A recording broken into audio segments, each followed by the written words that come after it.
Atos capítulo 8, versículo 26 em diante, vai dizer assim: um anjo do Senhor disse a Filipe: levante-se e vá para o sul, no caminho que desce de Jerusalém a Gaza. Esse se acha deserto. Filipe se levantou e foi. Havia um etíope, eunuco, alto oficial de Candace, rainha dos etíopes, o qual era superintendente de todo o seu tesouro. Ele tinha vindo adorar em Jerusalém.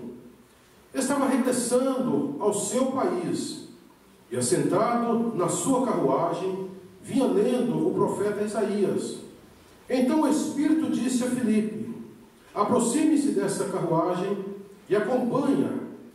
Correndo para lá, Filipe ouviu que o homem estava lendo o profeta Isaías. Então perguntou: o senhor entende o que está lendo? Ele respondeu: como poderei entender se ninguém me explicar? E convidou Filipe a subir e sentar-se ao seu lado.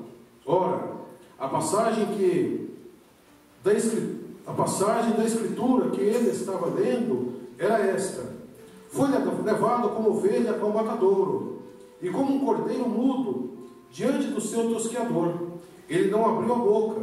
Na sua humilhação lhe negaram justiça. Quem poderá falar da sua descendência? Porque a vida dele é tirada da terra. Então o eunuco disse a Filipe: peço que você me explique a quem se refere o profeta. Fala de si mesmo ou de outra pessoa? Então Filipe explicou, e começando com esta passagem da Escritura, anunciou-lhe a mensagem de Jesus. Seguindo pelo caminho, chegaram a certo lugar onde havia água. Então o eunuco disse: eis aqui a água, o que impede que eu seja batizado? Filipe respondeu: é lícito, se você crê de todo o coração. Então ele disse: creio que Jesus Cristo é o Filho de Deus. Então mandou parar a carruagem, ambos desceram a água, e Filipe batizou o eunuco. Quando saíram da água, o Espírito do Senhor arrebatou Filipe, e o eunuco não o viu mais. E este foi seguindo o seu caminho, cheio de alegria. Mas Filipe foi visto outra vez em Azoto, e seguindo viagem, evangelizava todas as cidades até chegar em Cesareia. Amém? Querido Deus, aqui está, Senhor, a tua palavra, meu Pai. Eu te peço, Senhor, em nome de Jesus, inspiração, meu Deus, para compartilhar com a tua igreja, Pai, aquilo que o Senhor gerou no meu coração. Que haja entendimento, Senhor, que não haja distorção, meu Deus, daquilo que for falado e daquilo que for ouvido, Senhor, nessa noite.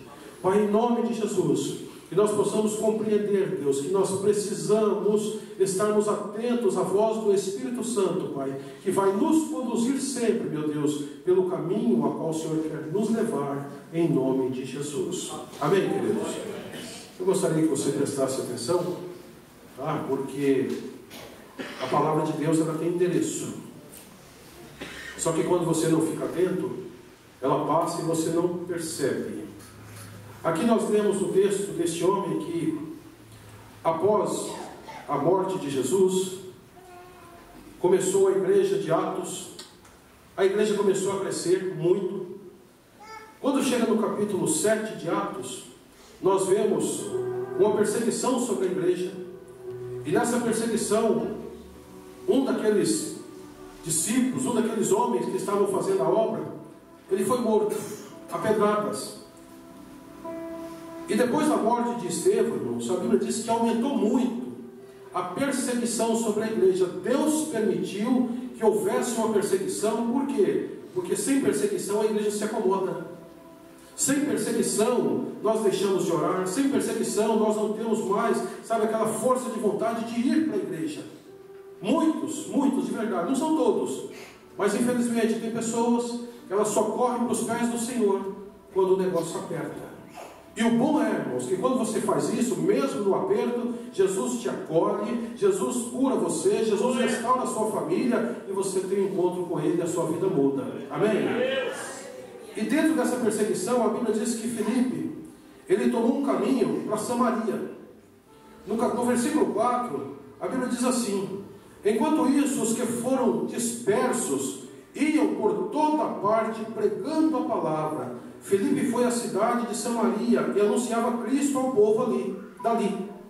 As multidões, unânimes, davam atenção às coisas que Filipe fazia, ouvindo-as e vendo os sinais que ele fazia, pois os espíritos imundos, gritando em alta voz, saíam de muitos que estavam possuídos por eles, e muitos paralíticos e coxos foram curados, e houve grande alegria naquela cidade.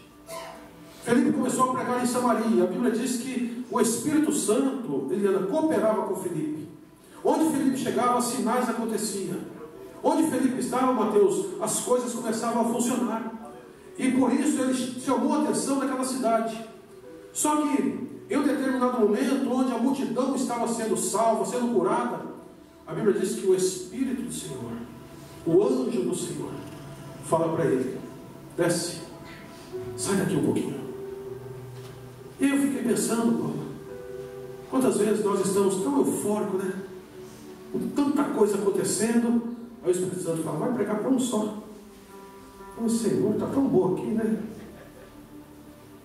Mas Filipe, irmãos, ele estava muito atento à voz de Deus, porque o crente que tem o Espírito Santo, ele não anda mais segundo os seus próprios caminhos.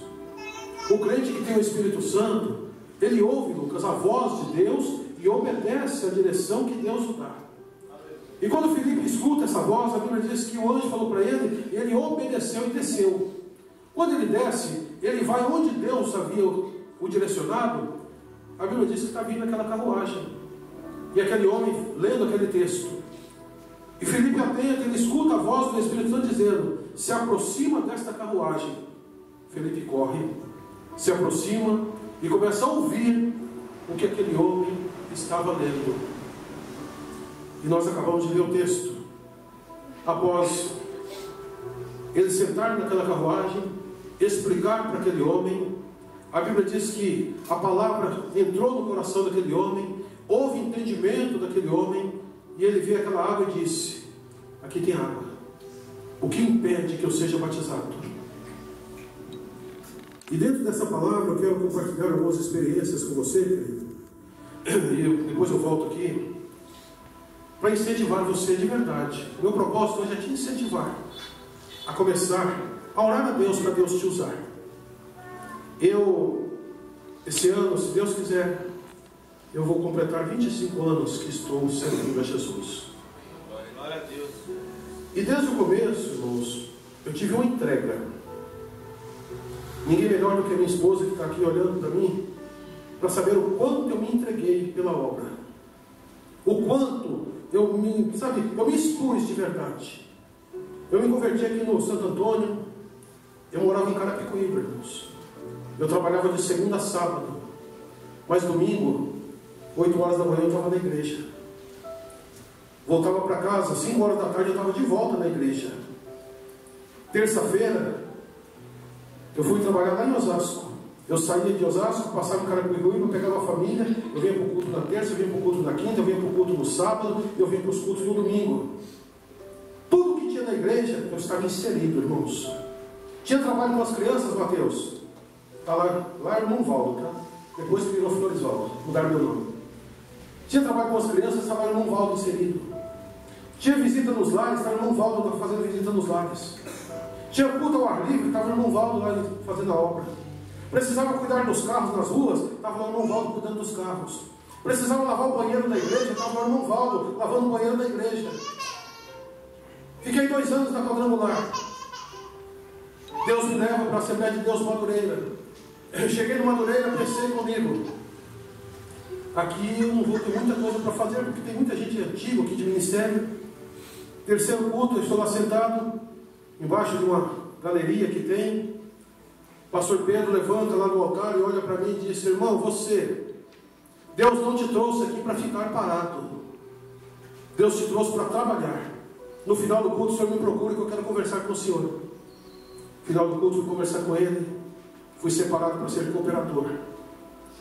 Trabalhei incansavelmente, irmãos. Só que eu não era trabalhador de um departamento. Eu ajudava em todos os departamentos da igreja. Tudo que tinha para fazer. Não é que eu era intruso não, tá, irmãos? É que eu gostava até onde ajudar. Eu sempre tive prazer, queridos, de fazer aquilo que Deus me chamou para fazer. Eu sempre fui entregue à obra de Deus, mas de corpo, alma e espírito, irmãos. Quantas vezes, meia-noite, 1h da manhã, nós estávamos com um projeto de pão e palavra no centro de Jandira. Antes de fazer aquele viaduto, a linha do trem, os carros passavam pela linha do trem. Do lado de lá da linha do trem, tinha um boteco, um forró. Irmãos, o mesmo boteco que eu frequentava, que eu vinha lá de Osasco para beber cachaça, eu passei indo lá, com folhetos na mão, meia-noite. O pessoal dançando, bebendo, bagunçando. Eu entrava dentro daquele bar para falar de Jesus para aquelas pessoas. Eu rodava o centro de Jandira toda sexta-feira, falando de Jesus para as pessoas, sempre ouvindo a voz de Deus. No ano de 2003, eu comecei a me entristecer, porque o meu tempo estava escasso. Muita gente sabe dessa história. Eu orei a Deus: Senhor, me tira do meu trabalho, porque eu preciso me entregar mais em prol da obra. Agora em junho vai completar 20 anos que eu saí do trabalho que eu estava e fiz uma aliança com Deus. Falei: Senhor, eu quero me entregar, eu quero fazer a tua obra. Eu era diácono, eu fiz curso de capelania, porque eu queria visitar os hospitais, irmãos. Toda semana eu estava no Hospital Regional de Itapevi. Uma vez eu ia aqui, outra vez eu ia lá para o Pirajussara, orar, Lucas, pelas pessoas enfermas. Eu vi Deus curar muitas pessoas. Eu me entreguei de verdade. Eu fui fazer programa de rádio, eu não sabia nada de programa de rádio, irmão Antônio. Mas eu recebi um convite: irmão, preciso que você me ajude a fazer um programa de rádio. O cara era profissional. Fui fazer o programa de rádio com ele. Um mês que a gente estava junto, Deus abriu a porta de emprego para ele. Eu falei: agora eu não vou parar o programa não. Fiquei 2 anos fazendo programa de rádio. Sabe qual era o nome do programa, irmãos? Vamos ver se alguém sabe. Despertai. E todos os dias, das 9 às 10 da manhã, Mateus, estava eu fazendo programa de rádio. Minha esposa, hoje de manhã, estava até falando aqui na escola bíblica, que quem não está vendo, irmãos, você não sabe o que você perde. Você que falta de uma escola bíblica, sem motivo, você não sabe o quanto de riqueza você está deixando de adquirir. E foi falado sobre a necessidade da gente dar atenção, e muitas vezes eu cometi essa falha, de me envolver tanto na obra. Quando eu fui liderar a juventude, eu passei 1 ano ou mais, que eu posso contar os domingos, que eu almocei na minha casa com minha esposa e com minhas filhas, fazendo visita para a juventude, fazendo a obra de Deus. Peraí, deixa eu limpar a garganta aqui. Aleluia. Deus me ama, aleluia, Jesus. Como eu te falei, eu sempre sonhei em viver para Deus. Eu nunca deixei de fazer aquilo que Deus me chamou para fazer. Eu nunca encontrei, irmãos, barreiras para não fazer a obra. Quando não dava para fazer de um jeito, eu buscava outras estratégias. Eu nunca coloquei obstáculos para fazer aquilo que Deus me chamou para fazer. Hoje eu vivo o meu sonho, porque o meu sonho é este: é viver o tempo integral. Ah, pastor, hoje o senhor ganha, o senhor tem salário. Mas por muitos anos, irmãos, eu fiz simplesmente pela paixão de fazer. Hoje eu tenho sim a minha ajuda de custo, mas eu não faço a obra porque eu tenho ajuda de custo. Porque se eu não tivesse, eu continuaria fazendo do mesmo jeito. E às vezes você está aí no seu banco, você está pensando: eu não estou fazendo nada. Mas por que você não está fazendo? Alguém te proíbe? Alguém te impede? Ou está faltando em você uma disposição para fazer? E quando nós ouvimos a voz do Espírito, irmãos, nós começamos a nos mover de uma maneira que nem nós conseguimos entender, Mateus. No ano de 2007 eu estava pastoreando, fui pastorear a igreja, primeira igreja que eu pastoreei, aqui no Vila Rolim. E eu fiquei 1 ano e 4 meses naquela igreja. Quando foi no final de 2008, Deus me visitou numa madrugada que eu orava, e o Espírito Santo falou comigo: você vai para Santa Catarina. Eu acordei de manhã, falei com a minha esposa. Ela falou: deve ser loucura da sua cabeça. Eu falei: não, Deus está mandando eu ir. Procurei meu pastor presidente, falei: pastor, Deus está mandando eu ir para Florianópolis. Eu falei: irmão, você tem a sua empresa, você tem seus negócios, Você tem certeza que Deus está mandando? Tem, pastor. Irmão, nós não nos responsabilizamos. Você vai por sua conta e risco. Pastor, só me envia. Eu me responsabilizo. Queridos, eu deixei a minha casa. Eu deixei a minha família. Eu morei 5 meses em uma kitnet, sozinho, lá em Florianópolis. Eu vinha na minha casa a cada 30, 35 dias para ver a minha família. Eu saí de uma igreja com 126 pessoas. Fui pastorear uma igreja com 13 pessoas. Assumi a igreja no sábado, no domingo, dos 13 que tinha, 6 me pediu carta, pediu para sair da igreja. Eu clamei por misericórdia e eles permaneceram. Queridos, em muito pouco tempo, naquele lugar, eu vi Deus restaurando famílias. Eu vi Deus restaurando casamentos, já estavam morando em casa separada, já tinha filho com outra mulher. Deus restaurou e trouxe de volta.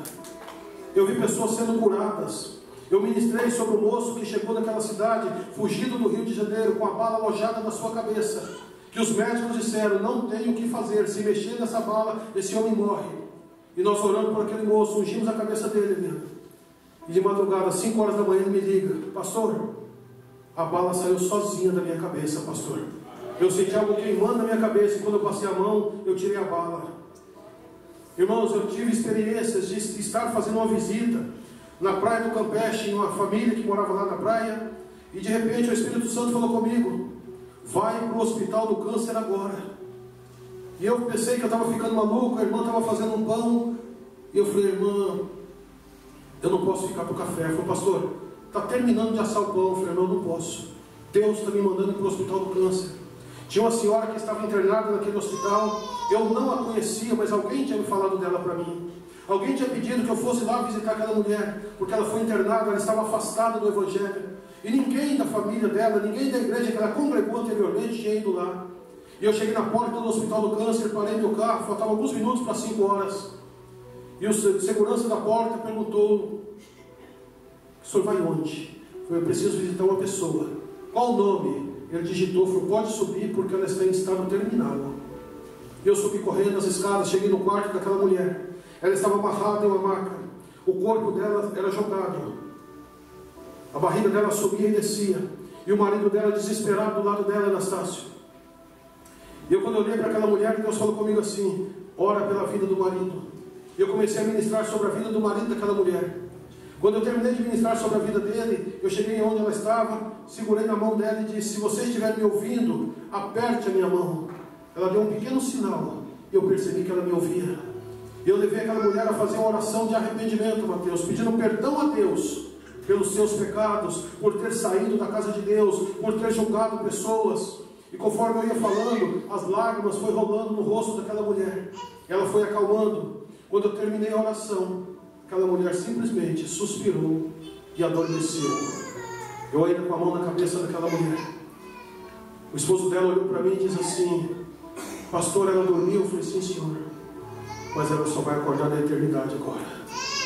Chamaram os médicos, chamaram os enfermeiros, chamaram os médicos, mediram a pulsação, colocaram os aparelhos e disseram: pode anunciar à família que ela morreu. Aquilo me trouxe, irmãos, uma compaixão tão grande pelas almas, porque eu pude ver, Patrícia, o quanto Deus ama uma alma. Deus me fez sair de onde eu estava, para levar uma palavra de arrependimento para alguém que estava à beira da morte, mas estava desviada dos caminhos do Senhor. E após ela receber a oração, após ela fazer uma oração em espírito, porque ela não falava de arrependimento, o Senhor recolheu a vida daquela mulher. Eu saí daquele hospital, irmãos, eu nunca fiquei tão crente como fiquei naquela época, por perceber que quando nós damos ouvido à voz do Espírito Santo, não importa onde você esteja, Deus vai te conduzir a levar a mensagem do Evangelho a alguém que está precisando, queridos. É um culto de missões, é culto de nós refletirmos. E por muitas vezes, outra vez em 2013, eu estava aqui em São Paulo, já tinha voltado de Santa Catarina. Eu fiquei sabendo que uma pessoa estava com câncer, já os cabelos caindo. E numa madrugada Deus falou comigo: vai lá em Florianópolis orar por essa pessoa. Cheguei na minha loja, abri o computador, pesquisei, achei passagem de ida e volta, R$180. Falei: é para ir. Comprei a passagem na hora, peguei o avião, fui para Florianópolis. Cheguei e fui direto fazer o que Deus me mandou fazer. Fiz um culto na casa daquela família, ungi do jeito que Deus me mandou ungir, ministrei do jeito que Deus me direcionou. E hoje, para a glória de Deus, Essa pessoa que já estava condenada à morte é obreira da nossa igreja lá em São José, para a glória do nosso Deus. Sabe, queridos, eu estou falando dentro dessa palavra, porque Filipe, ele estava ali em Samaria. Primeiro ele viu a perseguição, mas ele não parou por causa da perseguição. Ele saiu, eles foram pregar o Evangelho, porque tem gente que na hora da perseguição não quer desistir, né? Está tendo muita perseguição, vou parar. Não, querido, na hora da perseguição é que você tem que se levantar. E quando nós ouvimos a voz de Deus, quando nós levamos a mensagem aos necessitados, querido, não tem como Deus não agir na sua vida. Tem muita gente que não está fluindo, irmãos, que não está indo para lugar nenhum. Ele dá 2 passos para frente, dá 3 passos para trás, porque Deus está dando direcionamentos, Bruno, e muitas vezes nós estamos rejeitando o direcionamento que Deus está nos dando. Ainda morando lá, tinha uma moça aqui em Jandira. Ela estava com uma doença chamada lúpus. Os médicos haviam mandado para casa, porque a medicina não tinha mais o que fazer por aquela moça. E eu orando numa madrugada por ela lá, Deus falou comigo: você vai chegar lá, você vai fazer isso, você vai fazer isso, você vai fazer isso. E eu vim, não passei nem na minha casa, fui direto para a casa dela. E do jeito que Deus me orientou, eu ministrei sobre a vida daquela moça, que a medicina já havia decretado a morte dela. Hoje ela está lá no interior de São Paulo, missionária, pastoreando a igreja junto com o marido dela. Glória a Deus, aleluia. Eu estou contando isso, irmãos, porque foi exatamente o que Deus gerou no meu coração. Compartilhar com você aquilo que Deus está fazendo, já fez e está fazendo na minha vida, para você se encorajar. Porque tem gente que acha que não é capaz. Você está olhando para uma das pessoas mais improvável da face da terra para estar onde está. Eu nunca me achei capaz, Tiago, mas um dia eu entendi que não se refere a mim. Não é a minha capacidade que vai fazer alguma coisa acontecer. Aleluia, Jesus. Não é o meu talento, humanamente falando, Selma, que vai fazer alguma coisa. Mas é o Espírito Santo, através da minha vida. É o Espírito Santo através da sua vida. Talvez você se ache tão incapaz para fazer a obra, mas Deus está dizendo para você hoje: é só você se encorajar. É só você se dispor. O dia que a palavra entrou verdadeiramente no meu coração, que a chave virou, Thelma, que eu descobri que eu não sou o que as pessoas acham que eu sou. Eu não sou aquilo que eu penso que eu sou, mas eu sou aquilo que Deus diz que eu sou, Mateus. Você não é o que você pensa que é. Você não é o que as pessoas dizem que você é, ou que acham que você é. Você é exatamente o que Deus diz que você é. E quando você aceita isso, de ser o que Deus diz para você ser, querido, você não vai ver mais barreira para você fazer nada, não.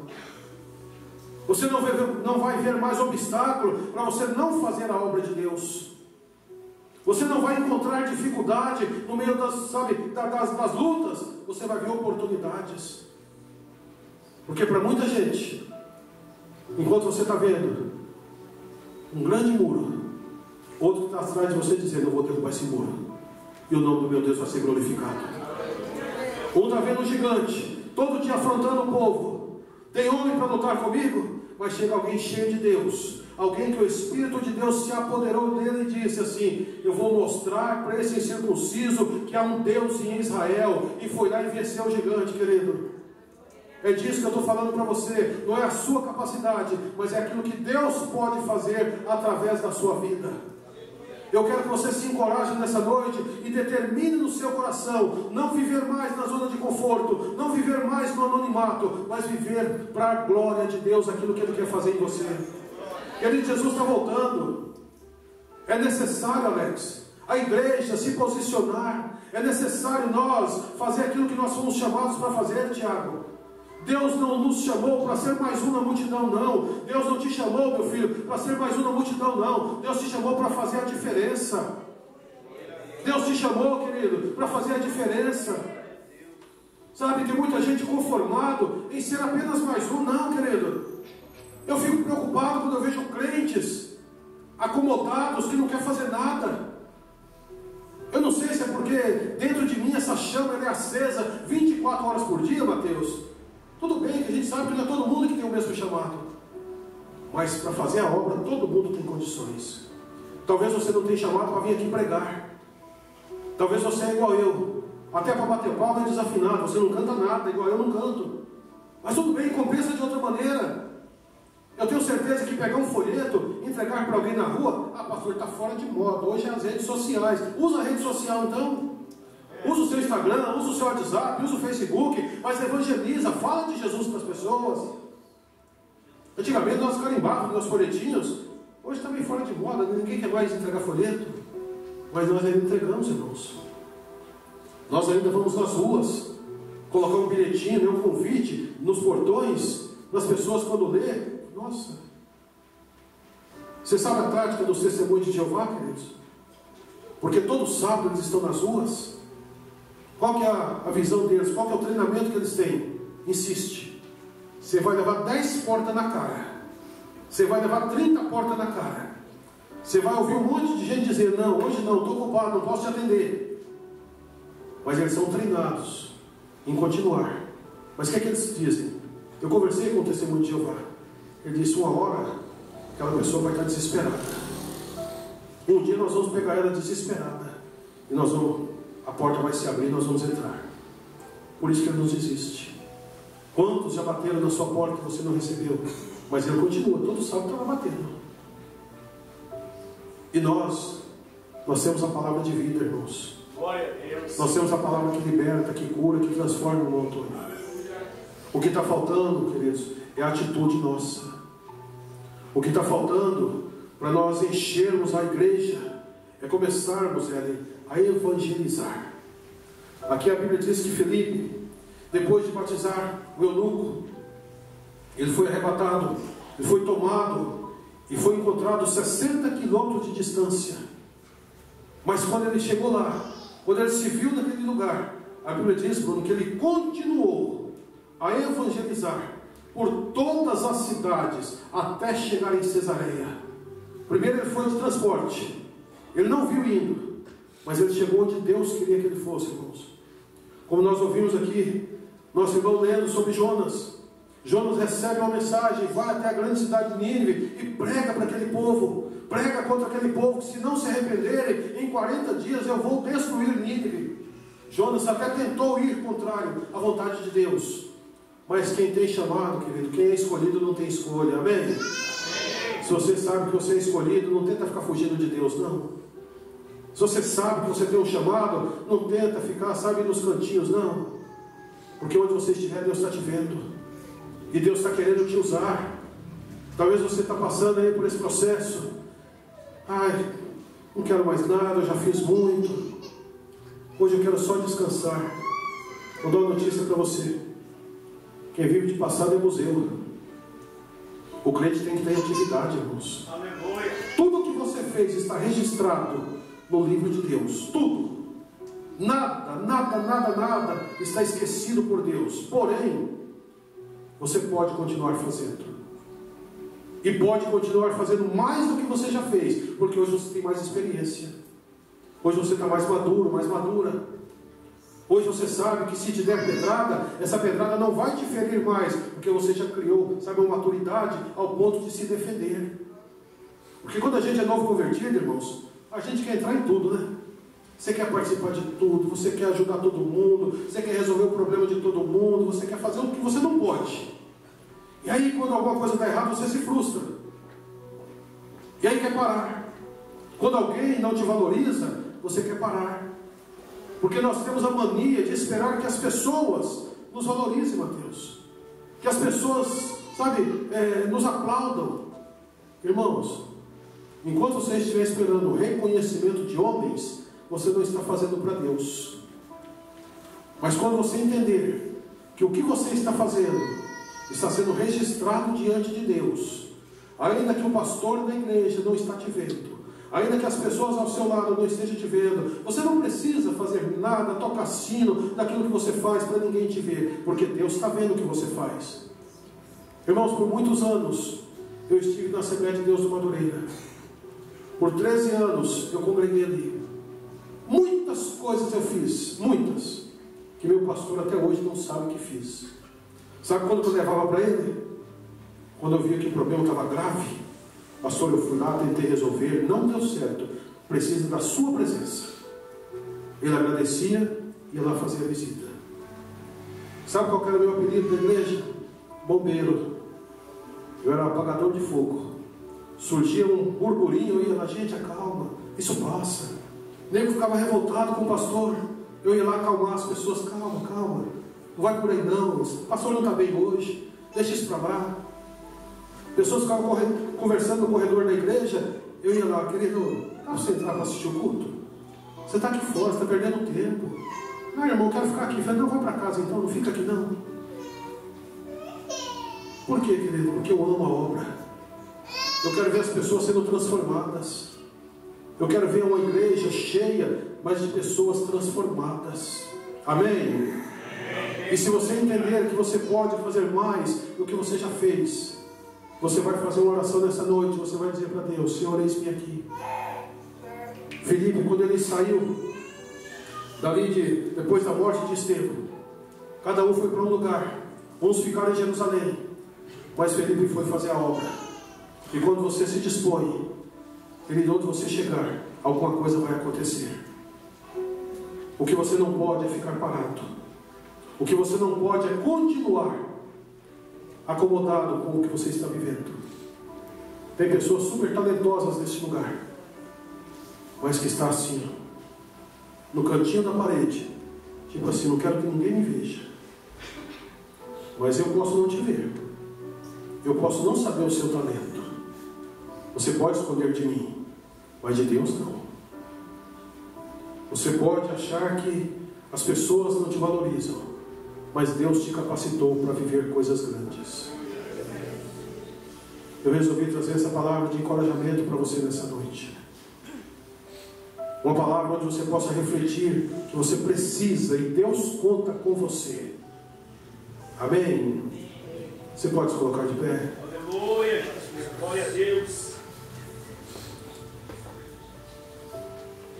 Não é uma mensagem para você pular, mas é um testemunho de vida para você entender que da mesma maneira que Deus usou a minha vida, que Deus está usando a minha vida, que Deus usa a vida de muitos aqui neste lugar, da mesma maneira que Deus usa esses irmãos para ir na rua levar uma marmita para quem está com fome.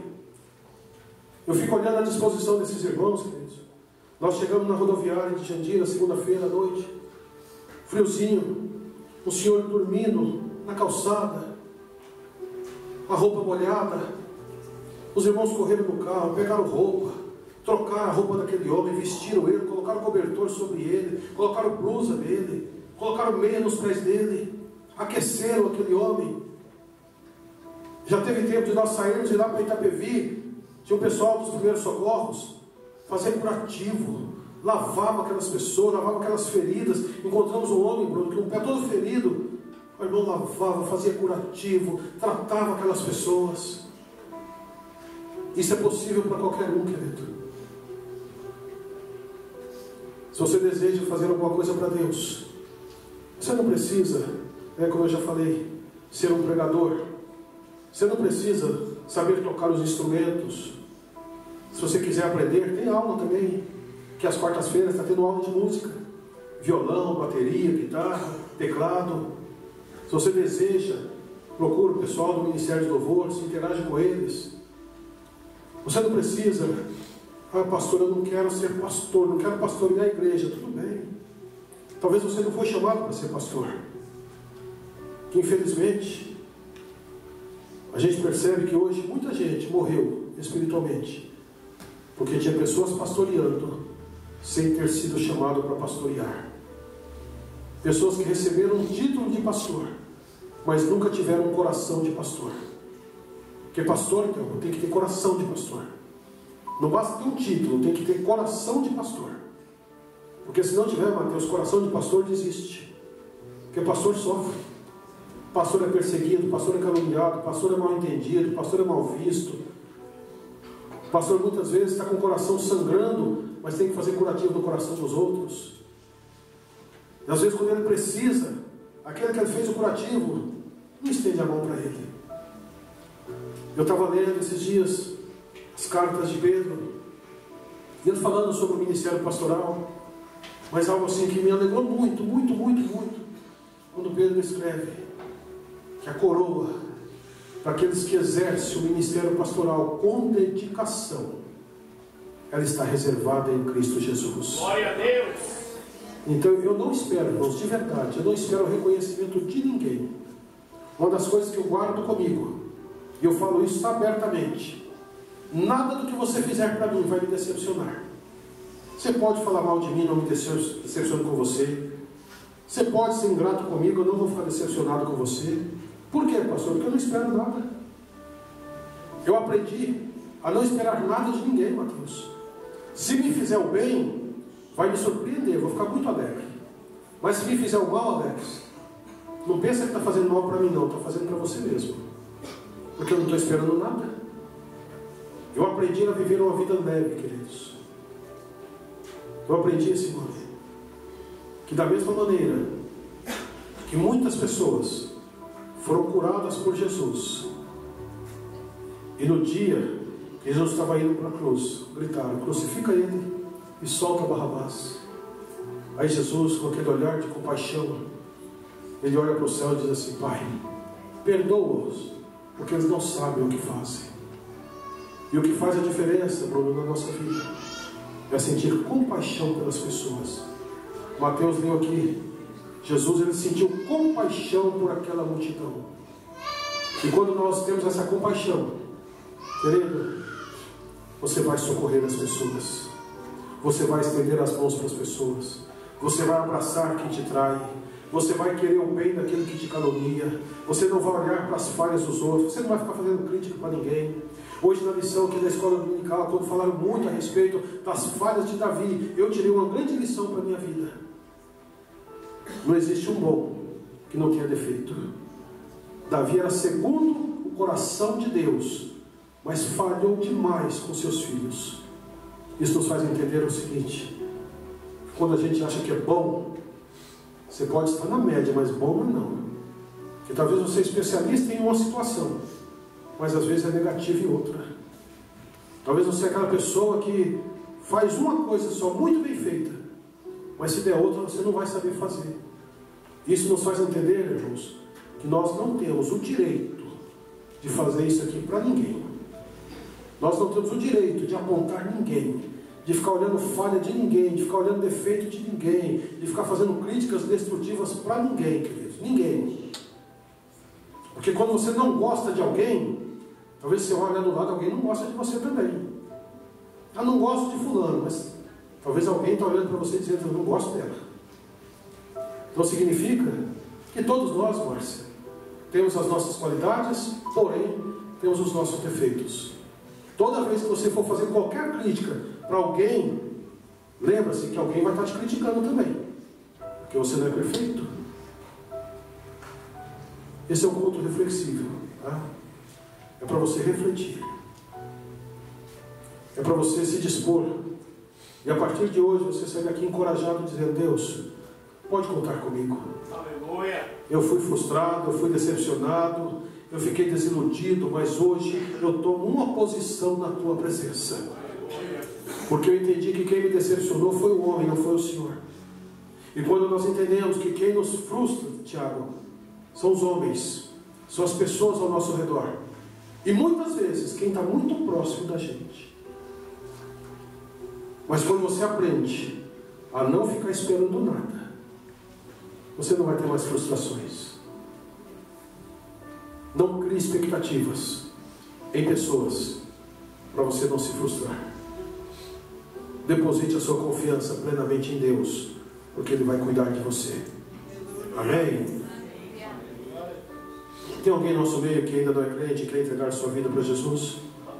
Ou que esteja afastado e quer nessa noite reatar sua aliança com Jesus? Entendendo que muito em breve as trombetas irão tocar, e aquele que não for achado o seu nome no livro da vida ficará para a grande tribulação. Porque não tem como, irmãos, nós estarmos aliançados com Jesus se nós não estivermos próximo dele. Tem alguém que quer reatar sua aliança com Jesus nessa noite? Ou entregar sua vida para Jesus?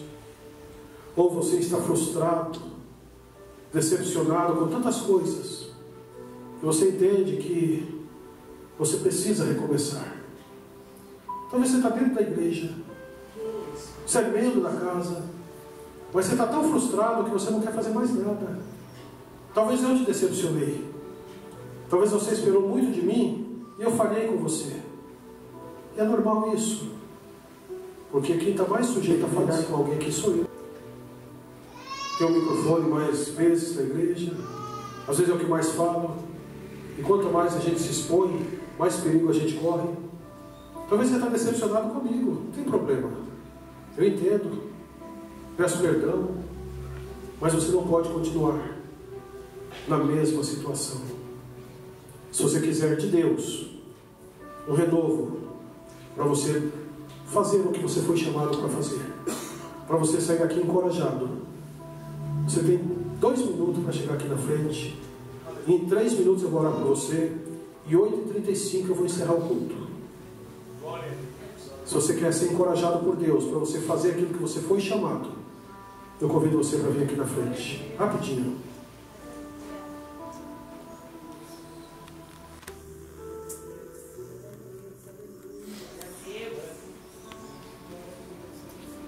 É muito fácil, irmãos, por problemas, nós deixarmos de fazer a obra de Deus. É muito fácil, por causa das circunstâncias, nós deixarmos, Adriana, de viver o que Deus tem para nós. Pode vir. Pode vir. Pode vir, queridos. Glórias a Jesus. Pode vir. Aleluia.